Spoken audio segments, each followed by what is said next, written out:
Hello दोस्तों, welcome to my YouTube channel tricky GK में। दोस्तों, आज की इस वीडियो में हम भारत की नदियाँ और नदियों के किनारे बसे शहर के संबंधित प्रश्नों को आज इस वीडियो में देखेंगे। तो चलिए शुरू करते हैं। तो आज का हमारा पहला प्रश्न है, सूरत किस नदी के किनारे बसा है? तो सूरत किस नदी के किनारे बसा है? तो सूरत ताप्ती नदी के किनारे बसा है, याद रखना है। अगला क्वेश्चन है हमारा, अगला क्वेश्चन है, कावेरी नदी तट पर कौन सा शहर स्थित है? तो कावेरी नदी तट पर कौन सा शहर स्थित है? तो तिरुचिरापल्ली। यह कहाँ है? यह है तमिलनाडु में। कहाँ है? तमिलनाडु। तमिलनाडु में कौन है? तिरुचिरापल्ली शहर, याद रखना है। चलिए अगले क्वेश्चन की तरफ चलते हैं। अगला क्वेश्चन है हमारा, अगला क्वेश्चन है, नर्मदा और ताप्ती नदियों द्वारा कौन सा पर्वत घिरा है? कौन सा पर्वत घिरा है? तो सतपुड़ा पर्वत। सतपुड़ा पर्वत दोस्तों, यह भारत के मध्य भाग में फैला हुआ है। कौन सा पर्वत? सतपुड़ा पर्वत, याद रखना है इसको। अगला क्वेश्चन है, अगला क्वेश्चन देखते हैं। यह है अगला क्वेश्चन, स्टील सिटी राउरकेला किस नदी के किनारे स्थित है? तो यह किस नदी के किनारे स्थित है? यह है ब्राह्मणी नदी। ब्राह्मणी नदी, कौन सी नदी? ब्राह्मणी नदी। स्टील सिटी राउरकेला कहाँ है? यह है ओडिशा में। कहाँ है? ओडिशा में। कहाँ है? ओडिशा। ओडिशा कहाँ है? उड़ीसा। उड़ीसा को ही उड़ीसा कहते हैं, तो याद रखना है। अगला क्वेश्चन देखते हैं। अगला क्वेश्चन है हमारा, अगला क्वेश्चन है, सरयू नदी तट पर कौन सा शहर स्थित है? तो ये हमारे उत्तर प्रदेश का कौन सा शहर है? अयोध्या। कौन सा शहर? अयोध्या। अयोध्या कहाँ है? अयोध्या कहाँ है? फैजाबाद में अयोध्या पड़ता है। यह किस नदी के तट पर है? सरयू नदी के तट पर है। तो अगला क्वेश्चन देखते हैं। अगला क्वेश्चन है हमारा, विजय घाट किस नदी के किनारे स्थित है? विजय घाट किस नदी के किनारे स्थित है? तो यमुना, याद रखना है दोस्तों। और विजय घाट को किस किस लिए फेमस है दोस्तों? तो यह है लाल बहादुर शास्त्री का जो है समाधि स्थल है। किसका है? लाल बहादुर शास्त्री। लाल बहादुर शास्त्री का समाधि स्थल है विजय घाट। किस नदी के किनारे है? यमुना नदी के किनारे, तो याद रखना है। अगला क्वेश्चन देखते हैं। अगला क्वेश्चन है हमारा, अगला क्वेश्चन है, अहमदाबाद के पास कौन सा द्वीप है? तो अहमदाबाद के पास कौन सा द्वीप है? अहमदाबाद के पास कौन सा द्वीप है? दमन एवं दीव। दमन एवं दीव। तो इसकी जो है राजधानी क्या है? तो इसकी राजधानी है सिलवासा। दमन एवं दीव की कौन सी राजधानी है? सिलवासा। सिलवासा इसकी राजधानी, किसकी? दमन एवं दीव की, याद रखना है। अगला क्वेश्चन देखते हैं। अगला क्वेश्चन है हमारा, संबलपुर किस नदी के किनारे बसा है? तो किस नदी के किनारे बसा है? यह बसा है महानदी के किनारे। और संबलपुर कहाँ पड़ता है? यह पड़ता है भुवनेश्वर। भुवनेश्वर। भुवनेश्वर कहाँ है? यह है उड़ीसा में। उड़ीसा। उड़ीसा में पड़ता है भुवनेश्वर। किस नदी के किनारे बसा है? महानदी के किनारे, तो याद रखना है इसे। चल अगला क्वेश्चन देखते हैं। अगला क्वेश्चन हमारा, लखनऊ किस नदी के तट पर है? तो लखनऊ तो दोस्तों हम सब जानते हैं, लखनऊ है गोमती नदी तट पर। कहाँ पे है? गोमती नदी तट पर, तो इसे याद रखना है। अगला क्वेश्चन देखते हैं। अगला क्वेश्चन है, नासिक किस नदी के किनारे बसा है? नासिक किस नदी के किनारे बसा है? तो यह बसा है आपका गोदावरी नदी। गोदावरी नदी के किनारे बसा है। और गोदावरी नदी दोस्तों नासिक से ही निकलती भी है। गोदावरी नदी नासिक से ही निकलती भी है, तो इसे ध्यान में रखना है। तो अगला क्वेश्चन देखते हैं हम। अगला क्वेश्चन है, बेलूर किस नदी तट पर स्थित है? बेलूर किस नदी तट पर स्थित है? तो यह स्थित है यागची। यागची। यह कहाँ पड़ता है? यह पड़ता है कर्नाटक में। कहाँ पे? कर्नाटक। कर्नाटक में। कर्नाटक में पड़ता है बेलूर। बेलूर जो है नदी तट पर पड़ता है, किसके? यागची नदी के तट पर, ध्यान में रखना है। अगला क्वेश्चन देखते हैं। अगला क्वेश्चन है, श्रीनगर किस नदी के किनारे स्थित है? तो श्रीनगर किस नदी के किनारे स्थित है? यह स्थित है झेलम के किनारे। किसके किनारे? झेलम नदी के किनारे श्रीनगर स्थित है, जम्मू कश्मीर की राजधानी श्रीनगर, तो इसे याद रखना है। अगला क्वेश्चन देखते हैं। अगला क्वेश्चन है हमारा, पंजाब के निर्माण में सबसे महत्वपूर्ण नदी कौन सी है? इसका मतलब है पंजाब का जो खेती बाड़ी होता है, जो उसकी फसलों के लिए बहुत ज़्यादा मायने रखती है नदी, वहाँ की कौन सी नदी है? तो इसकी नदी है सतलज नदी। कौन सी नदी? सतलज नदी। जो पंजाब के निर्माण में सबसे महत्वपूर्ण नदी है वह है सतलज नदी, तो इसे ध्यान में रखना है। तो अगला क्वेश्चन देख लेते हैं। अगला क्वेश्चन है, कौन सा शहर नदियों के नाम से लिया गया है? तो कौन सा शहर है? यह है वाराणसी। कौन कौन सी नदियाँ? वरुणा, वरुणा और असी। असी नदियों के नाम से इसका नाम है वाराणसी। यह दो नदियों के नाम से इसका नाम रखा गया है। इस शहर का नाम वाराणसी नदी। वाराणसी कहाँ पड़ता है? उत्तर प्रदेश में पड़ता है। यह एक भारत का प्राचीन शहर, कौन सा? वाराणसी, तो इसे याद रखना है। बहुत सारी क्वेश्चन में जो है आता रहता है ये परीक्षाओं में, तो इसे याद रखना है। अगला क्वेश्चन देख लेते हैं। अगला क्वेश्चन हमारा, अगला क्वेश्चन है, गंगा नदी को बांग्लादेश में किस नाम से जाना जाता है? गंगा नदी को बांग्लादेश में किस नाम से जाना जाता है? तो इसे जाना जाता है पद्मा नाम से। बांग्लादेश में दोस्तों गंगा नदी को पद्मा नाम से जानते हैं, इसे याद रखना है। तो देन अगला क्वेश्चन देख लेते हैं हम। अगला क्वेश्चन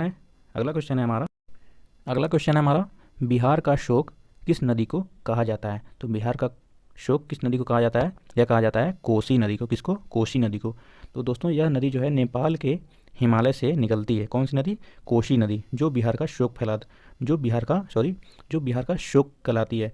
यह नदी में जब पानी बहुत ज़्यादा बरसात के दिनों में भर जाता है, यह बिहार में पूरी तरह से यह जो है कि बाढ़ ला देती है।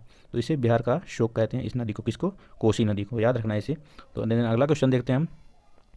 अगला क्वेश्चन है हमारा कौन सी नदी बंगाल का शोक कहलाती है? कौन सी नदी बंगाल का शोक कहलाती है? तो यह कहलाती है दामोदर नदी। कौन सी नदी? दामोदर नदी। दामोदर नदी दोस्तों, यह नदी झारखंड के छोटा नागपुर पठार से निकलकर वेस्ट बंगाल में पहुंचती है। कौन सी नदी बंगाल का शोक कहलाती है? तो दामोदर नदी को बंगाल का शोक कहलाती है। यह नदी जो है झारखंड के छोटा नागपुर पठार से निकलती है, तो इसे ध्यान में रखना है। देन अगला क्वेश्चन देख लेते हैं हम। अगला क्वेश्चन है हमारा उड़ीसा का शोक किस नदी को कहा जाता है? उड़ीसा का शोक किस नदी को कहा जाता है? तो यह कहा जाता है महानदी को। किसको? महानदी को। महानदी दोस्तों, इस नदी का नाम चित्रोपल्ला भी इसे बुलाया जाता है। किसको? महानदी को। दूसरा नाम है चित्रोपल्ला भी इसका नाम से जाना जाता है। किसको? महानदी को। इस नदी का उद्गम जो है कि छत्तीसगढ़ में स्थित सिहावा पर्वत श्रेणी से हुआ है। इस नदी का प्रवाह दक्षिण से उत्तर की ओर होता है। किससे होता है? दक्षिण से। इसका बहाव जो है वह उत्तर की तरफ होता है। दक्षिण से उत्तर की तरफ इसका बहाव है। किसका? महानदी का। और ये किसका शोक कहलाती है? उड़ीसा का शोक कहलाती है। कौन सी नदी? महानदी। तो इसे याद रखना है। देन अगला क्वेश्चन देख लेते हैं। अगला क्वेश्चन हमारा दक्षिण भारत की नदियों में सबसे लंबी नदी कौन सी है? दक्षिण भारत की नदियों में सबसे बड़ी लंबी नदी कौन सी है? तो यह नदी है गोदावरी नदी। कौन सी नदी? गोदावरी नदी। गोदावरी नदी जो है दक्षिण भारत की नदियों में सबसे लंबी नदी है, और इसकी लंबाई जो है वह है 1464 किलोमीटर इसकी लंबाई है। किसकी? गोदावरी नदी की। यह दक्षिण भारत की नदियों में से एक प्रमुख नदी है, जो सबसे लंबी नदी है। कौन सी नदी? गोदावरी नदी। इसे याद रखना है। देन अगला क्वेश्चन देख लेते हैं हम। अगला क्वेश्चन है गोदावरी नदी का उद्गम स्थल है। तो गोदावरी नदी का उद्गम स्थल कहाँ है? तो त्रंबक गांव।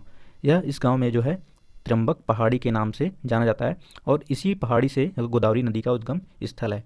दोस्तों गोदावरी नदी दक्षिण भारत की प्रमुख नदी है, और इसे दक्षिण गंगा भी कहा जाता है। किसे कहा जाता है?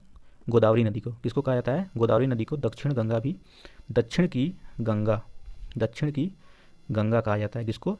गोदावरी नदी को।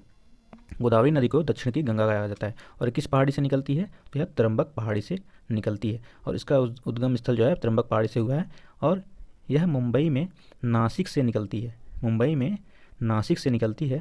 लंबाई इसकी 1465 किलोमीटर है। किसकी? गोदावरी नदी की। कितनी किलोमीटर है? 1465 किलोमीटर इसकी लंबाई है गोदावरी नदी की। तो याद रखना इसे। अगला क्वेश्चन देख लेते हैं। अगला क्वेश्चन है दामोदर नदी कहाँ से निकलती है? दामोदर नदी कहाँ से निकलती है? तो यह निकलती है छोटा नागपुर से। और इसकी लंबाई कितनी है? इसकी लंबाई है 592 किलोमीटर। 592 किलोमीटर इसकी लंबाई। किसकी? दामोदर नदी की लंबाई। तो याद रखना इसे। अगला क्वेश्चन देख लेते हैं। अगला क्वेश्चन है भागीरथी और अलकनंदा नदी गंगा में कहाँ पर मिलती हैं? तो यह मिलती हैं देवप्रयाग में। कहाँ मिलती हैं? देवप्रयाग में यह दोनों नदियाँ मिलती हैं। देवप्रयाग दोस्तों उत्तराखंड राज्य में स्थित है, और यहीं पर इसी संगम स्थल के बाद इस नदी को गंगा के नाम से जाना जाता है। किसको? भागीरथी और अलकनंदा नदी के जो संगम है, यहीं से इसे गंगा नाम से बुलाया जाता है। देवप्रयाग में ये दोनों नदियाँ मिलती हैं, और यहीं से इस नदियों का नाम गंगा नाम रखा गया है। याद रखना इसे। अगला क्वेश्चन देख लेते हैं। अगला क्वेश्चन है सिंधु नदी का उद्गम स्थल है। सिंधु नदी का उद्गम स्थल कहाँ है? यह है मानसरोवर झील। कहाँ पे? मानसरोवर झील। और यह तिब्बत में स्थित है। कौन सा झील? यह तिब्बत में स्थित है। मानसरोवर झील स्थित है, तिब्बत में स्थित है। और इसकी लंबाई जो है 3180 किलोमीटर है। किस नदी की लंबाई? सिंधु नदी की लंबाई 3180 किलोमीटर है। सिंधु नदी एशिया की सबसे लंबी नदी है। और यह पाकिस्तान, भारत और चीन से होकर बहती है। किससे होकर? पाकिस्तान, इंडिया, और चाइना से होकर यह बहती है। कौन सी नदी? सिंधु नदी। और यह कहाँ से निकलती है? मानसरोवर झील के पास। और यह कहाँ पड़ता है? तिब्बत में। इसकी लंबाई कितनी है? 3180 किलोमीटर। इतनी चीज़ें याद रखनी है। तो अगला क्वेश्चन देख लेते हैं। अगला क्वेश्चन हमारा, भागीरथी नदी कहाँ से निकलती है? भागीरथी नदी कहाँ से निकलती है? तो इसका उद्गम स्थल है गोमुख से। गोमुख से। गोमुख कहाँ है? उत्तरकाशी जिले में। कहाँ पे है? उत्तरकाशी जिले में। उत्तरकाशी जिले में। और उत्तरकाशी जिला कहाँ है? उत्तराखंड में। उत्तराखंड में। और इसकी लंबाई कितनी है? इसकी लंबाई है 205 किलोमीटर। 205 किलोमीटर किसकी लंबी नदी है? भागीरथी नदी की लंबाई है 205 किलोमीटर। और एक यहाँ से निकलती है, गोमुख से निकलती है। गोमुख कहाँ है? उत्तरकाशी में। उत्तरकाशी कहाँ है? उत्तराखंड में। इतनी चीज़ें बात याद रखनी है। अंतिम क्वेश्चन है हमारा, कौन सी नदी का उद्गम भारत में नहीं है? तो कौन सी नदी है वह है ब्रह्मपुत्र।